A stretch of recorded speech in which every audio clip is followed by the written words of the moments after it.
Hello everyone, welcome to my YouTube channel the IQ classes. यहाँ पर आप सभी लोगों का स्वागत है, वेलकम है। अगले क्लास में हम लोग देख चुके थे, जो पीछे क्लास हम लोग कर लिए थे उसमें हम लोग वर्ण के बारे में पढ़ लिए थे। आज हम लोग पढ़ेंगे वर्ण के प्रकार। अब लोग फिर से सुन लीजिए ध्यान पूर्वक। हम लोग को पढ़ना है वर्ण के प्रकार के बारे में, ठीक है ना। क्या पढ़ना है दोस्तों? वर्ण के प्रकार। अब यहाँ पे पढ़े कि वर्ण के कितने प्रकार होते हैं। तो आप लोगों को पता होना चाहिए कि वर्ण को जो है दो प्रकार से डिवाइड किया गया है, ठीक है। पहला हम लोग को आता है बच्चे स्वर वर्ण। क्या आता है? स्वर वर्ण। और दूसरा हम लोग को आता है व्यंजन वर्ण। क्या होता है? व्यंजन वर्ण। आप लोग कंफ्यूज नहीं होंगे। आप लोग व्यंजन वर्ण बुक में कुछ इस तरह से भी लिखे हुए देखिए, जो कि ये सब स्वर के वर्ण के अंतर्गत तथा स्वर के प्रकार होते हैं, ठीक है ना। तो वर्ण को हम लोग बांटते हैं स्वर वर्ण और व्यंजन वर्ण में। अब यहाँ पे है कि स्वर वर्ण किसे कहते हैं, तो आप सबको को पता होना चाहिए, सबको समझ में आना चाहिए कि स्वर वर्ण कहते किसको है। इसको याद करना है बिल्कुल आसान सा परिभाषा में, बिल्कुल छोटा सा हल्का सा दिमाग को खत्म करना है, खर्चा करना है और बिल्कुल हम लोग याद कर लेंगे स्वर वर्ण किसे कहते हैं। तो स्वर को हम लोग हटा देंगे। स्वर में से अगर र हटाते तो यहाँ से बनता है स्व। क्या बनता है? स्व। स्व का अर्थ होता है अपना। क्या होता है बच्चों? अपना होता है। तो स्वर वर्ण कहता है कि जिसका उच्चारण करने में, जिसका उच्चारण करने में किसी दूसरे वर्ण की सहायता न ली जाती है, उसे क्या कहेंगे? उसे हम लोग कहते हैं स्वर वर्ण।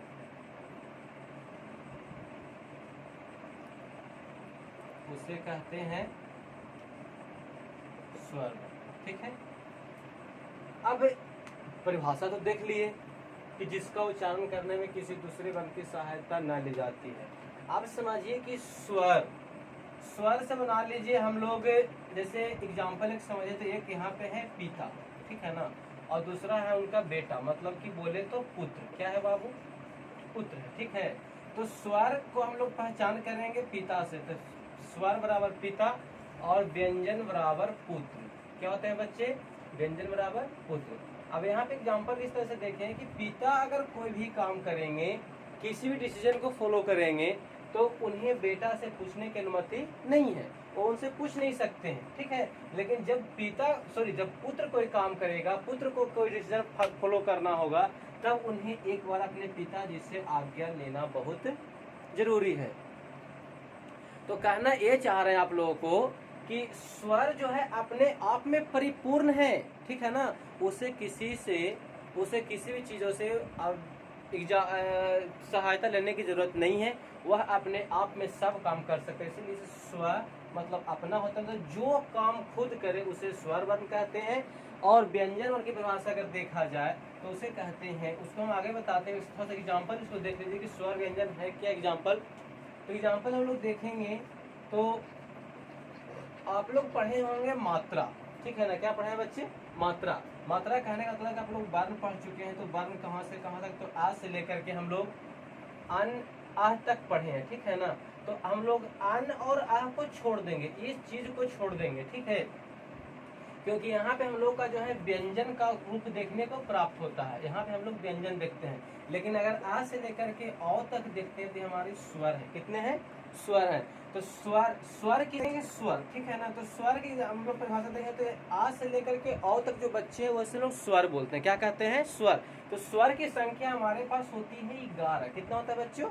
स्वर की संख्या 11 है, ठीक है ना। कैसे है? तो आ से लेकर हम लोग औ तक गिन लेंगे। गिनने की प्रक्रिया क्या है? तो हम लोग लिखेंगे आ ह्रस्व ई, दीर्घ ई, ह्रस्व उ,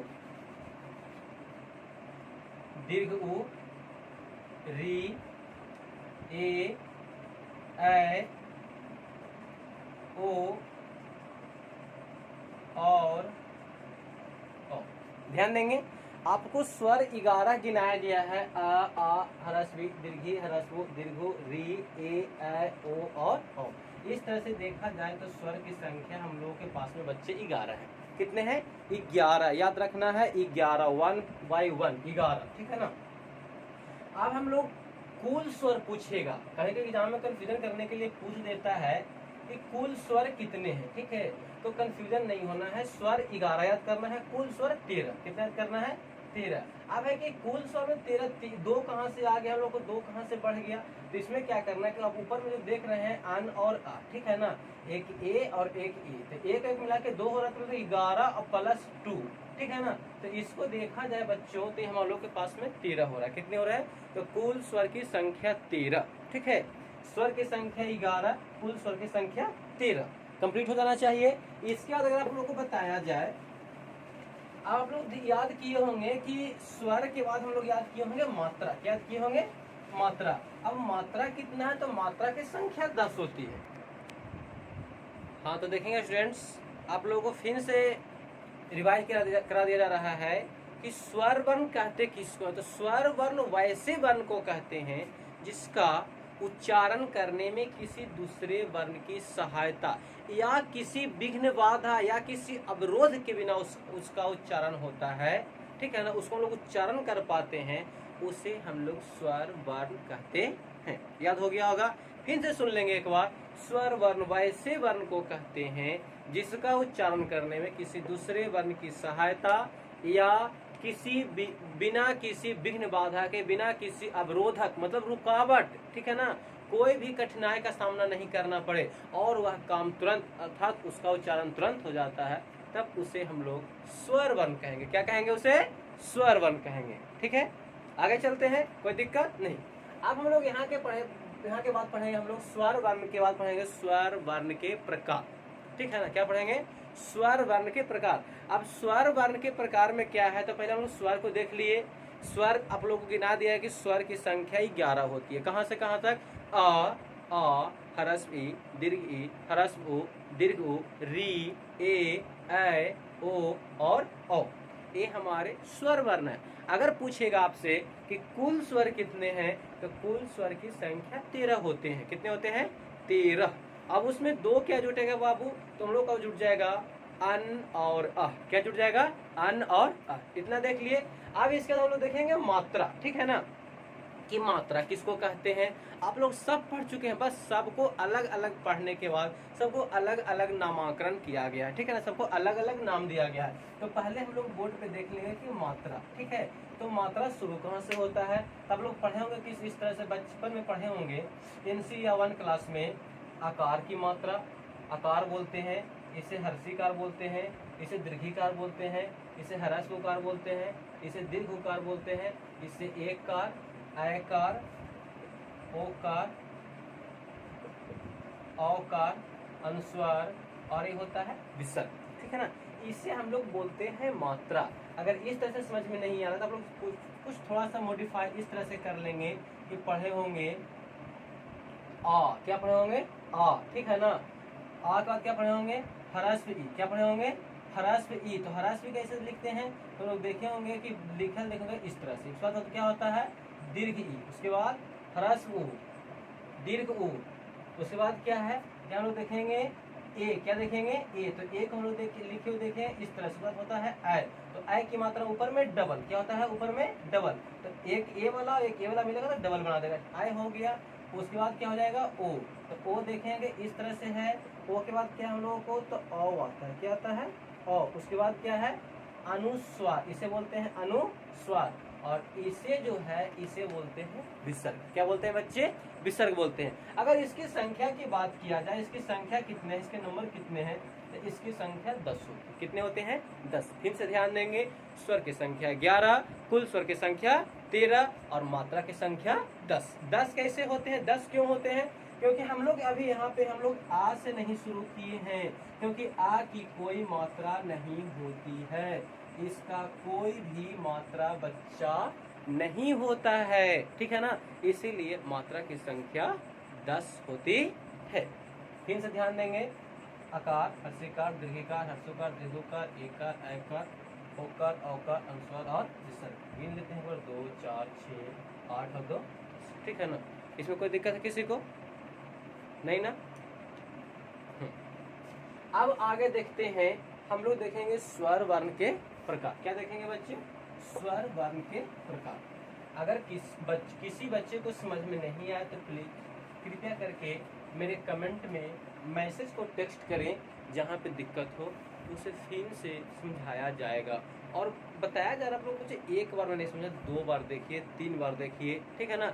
जब तक आपको, अगर आपको सीखना है, अगर आपके अंदर कुछ ज्ञान अनुभव करना है, प्राप्त करना है, तो उसे बार बार देखिए, ठीक है ना। क्योंकि एक बार में कोई भी आदमी फतह हासिल नहीं कर पाता है, ठीक है। आगे देखते हैं।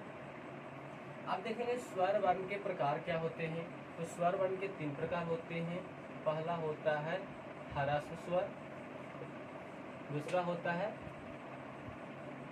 दीर्घ स्वर और तीसरा होता है बाबू प्लुत स्वर। क्या होते हैं बच्चे?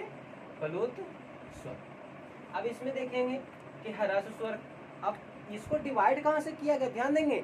यह सब जो डिवाइड किया गया है, यह हमारा स्वर वर्ण से ही डिवाइड किया गया। अभी हम जो प्रकार पढ़े हैं आज से लेकर के अनुस्वार और विसर्ग तक के ना, वहीं से डिवाइड किया गया है, ठीक है। कोई दिक्कत नहीं ना। अब ह्रस्व स्वर कितने हैं, दीर्घ स्वर कितने हैं और प्लुत स्वर कितने हैं, वह आप लोगों को बताया जाएगा। आप लोग ध्यान से बोर्ड पे देखें, जो बताया जाए उसको कॉपी पे नोट डाउन करते चलें, ताकि आपको आगे चल के कोई दिक्कत न हो, ठीक है। ह्रस्व स्वर, पहला हम लोग क्या पढ़ेंगे बाबू? ह्रस्व स्वर।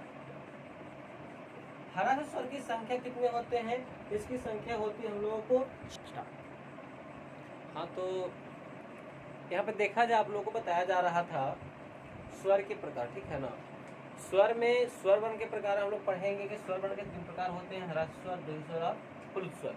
अब बच्चों को ध्यान से यहाँ पे सुनेंगे कि ह्रस्व स्वर किसे कहते हैं, कैसे उच्चारण करेंगे, दीर्घ स्वर किसे कहते हैं, उसका कैसे उच्चारण करेंगे, कैसे पहचान पाएंगे, ठीक है ना। उसके बाद हम लोगों को प्लुत स्वर, उसको भी हम लोग किस तरह से पहचानेंगे, इसके बारे हम लोग 1 बाय 1 बोर्ड पे देखेंगे, ठीक है। आप लोग कृपया ध्यानपूर्वक यहाँ पे देखें। ह्रस्व स्वर वैसे स्वर को कहते हैं, तो भाषा के साथ बता रहा हूँ आप लोगों को, वैसे स्वर को कहते हैं जिसका उच्चारण करने में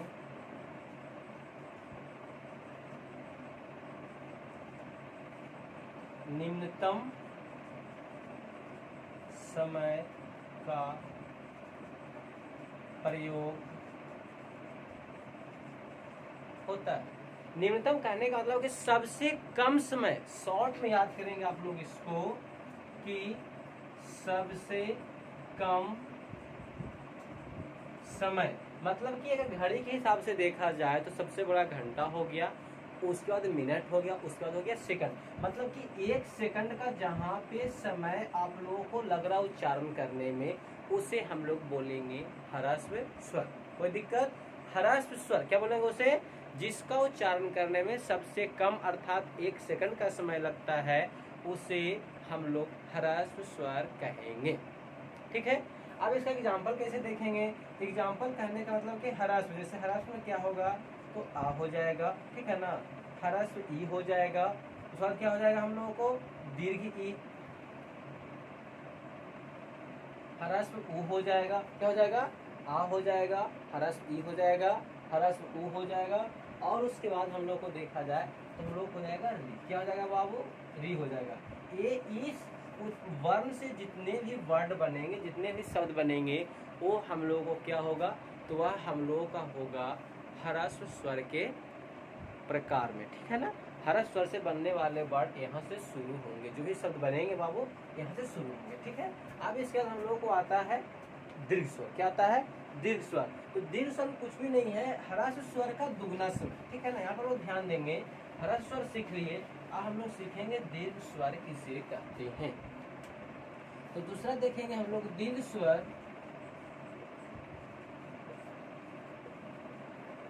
वैसे स्वर को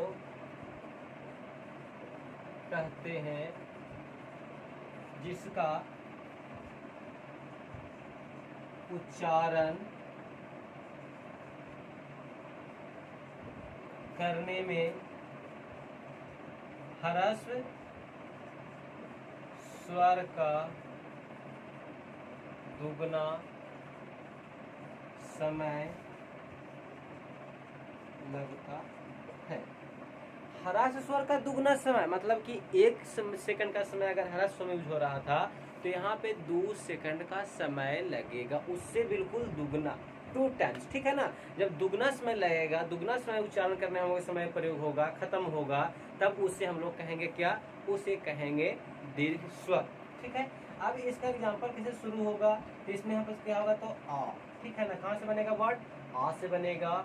उस बाद कहाँ से बनेगा, तो दीर्घ ई से बनेगा। कहाँ से बनेगा, दीर्घ ई से बनेगा। उस बाद कहाँ से बनेगा, तो दीर्घ ऊ से बनेगा, ठीक है ना।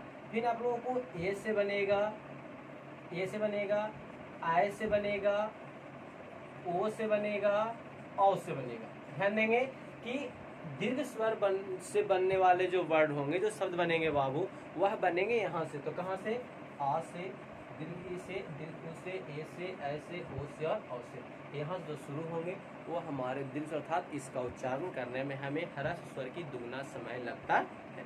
कोई दिक्कत, देख लेंगे बोर्ड पे एक बार फिर से। अभी बताया आप लोगों को ह्रस्व स्वर किसे कहते हैं, तो ह्रस्व स्वर वैसे स्वर को कहते हैं जिसका उच्चारण करने में 1 मात्रा का समय लगता है, सबसे न्यूनतम समय लगता है। दीर्घ स्वर किसे कहते हैं, तो ह्रस्व स्वर का दुगना समय लगता है, उसे दीर्घ स्वर कहते हैं। अब हम लोगों को आ रहा है सबसे लास्ट, ठीक है ना। स्वर वर्ण के प्रकार के अंतर्गत सबसे लास्ट, सबसे अंतिम जो प्रकार होता है वो होता है प्लुत स्वर। क्या होता है, प्लुत स्वर। अब उसका हम लोग यहाँ पे देखेंगे, इसे भी देख लेते हैं। प्लुत स्वर किसे कहते हैं,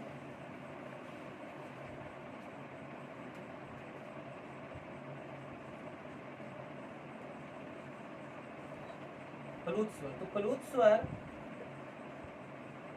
वैसे